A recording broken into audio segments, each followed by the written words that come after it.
స్వామినాయుడు చెప్పండి, ముఖ్యమంత్రి పర్యటన వివరాలు ఏంటి? పారిశ్రామికవేత్తలతో ఆయన డైరెక్ట్గా ఇంటరాక్ట్ అవ్వబోతున్నారు. What are the inputs with you? Hari, మరి కాసేపట్లో సీఎం వైఎస్ జగన్మోహన్ రెడ్డి విశాఖ పర్యటనకు రానున్నారు. విజన్ వైజాగ్ పేరుతో ఒక డాక్యుమెంట్ని విడుదల చేయనున్నారు. ఏపీ డెవలప్మెంట్ పేరుతో ఈ కార్యక్రమాన్ని నిర్వహిస్తున్నారు. ఈ కార్యక్రమానికి సుమారు 2000 మంది పారిశ్రామికవేత్తలు హాజరు కాబోతున్నారు. అలాగే వివిధ వర్గాలకు చెందిన ప్రజలు కూడా హాజరవుతున్నారు. వైఎస్ఆర్సీపీ అధికారంలోకి వచ్చిన తర్వాత విశాఖపట్నాన్ని ఏ విధంగా అభివృద్ధి చేసింది, రానున్న రోజుల్లో ఏ విధంగా విశాఖను మరింత అభివృద్ధి చేయాలన్న అంశాల మీద అన్నింటితో వారితో చర్చించున్నారు. అలాగే విశాఖపట్నానికి సంబంధించి రానున్న రోజుల్లో మరిన్ని పెట్టుబడులు ఎలా తీసుకురావాలి, విశాఖను ఒక అంతర్జాతీయ నగరంగా ప్రపంచ పటంలో ఏ విధంగా ముందు వరుసలో పెట్టాలి, అన్ని అంశాలన్నింటి మీద కూడా సీఎం వైఎస్ జగన్మోహన్ రెడ్డి వారితోని చర్చించనున్నారు. ఇప్పటికే విశాఖపట్నాన్ని పరిపాలనా రాజధానిగా ప్రకటించారు.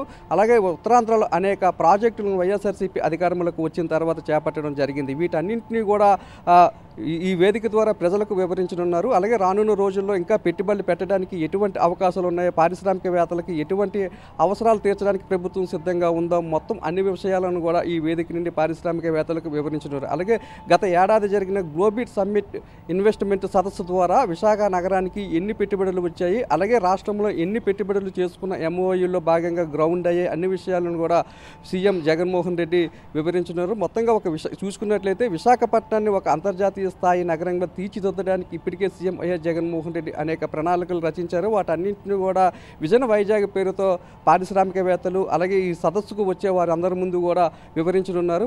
ముఖ్యంగా ఉత్తరాంధ్ర అభివృద్ధికి వైఎస్ఆర్సీపీ కట్టుబడి ఉంది. వైఎస్ఆర్సీపీ అధికారంలోకి వచ్చిన తర్వాత భోగాపురం ఎయిర్పోర్ట్తో పాటు మూలపేట పోర్టు, అలాగే ఉద్దానంలో ఉన్న కిడ్నీ సమస్యకు శాశ్వత పరిష్కారం, అంతర్జాతీయ సంస్థలు పెట్టుబడులు, అలాగే ఐటీ కంపెనీలు, రహీజా వంటి సంస్థలకు సంబంధించిన మాల్స్ ఎన్నైతే పెట్టుబడులు విశాఖ నగరంలో వచ్చాయో వాటన్నింటినీ కూడా వివరించినారు. దీని తర్వాత అనంతరం 1500 కోట్ల రూపాయలతో విశాఖ నగరంలో చేపట్టబోయే ప్రాజెక్టులకు సంబంధించి శంకుస్థాపనలు, ప్రారంభోత్సవాలు కూడా సీఎం వైఎస్ జగన్మోహన్ రెడ్డి లాంఛనంగా ప్రారంభించనున్నారు. అలాగే దీనికి అనంతరం మళ్ళీ తర్వాత విశాఖ కన్వెన్షన్ సెంటర్లో జరిగే స్కిల్ డెవలప్మెంట్ కార్యక్రమానికి సంబంధించి కూడా సీఎం వైఎస్ జగన్మోహన్ రెడ్డి హాజరు కానున్నాడు.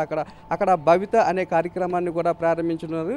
పరిశ్రమలకు సంబంధించి విద్యార్థులు ముఖ్యంగా వృత్తి నైపుణ్యాన్ని పెంపొందిస్తుంది స్కిల్ డెవలప్మెంట్ సెంటర్ల ద్వారా. వాటి ద్వారా వివిధ కంపెనీలతో కూడా ఎంఓయూలు కూడా కుదుర్చుకొని ఉన్నారు. ఇప్పటి వరకు కూడా 3 లక్షల మందికి శిక్షణ ఇవ్వడం జరిగింది.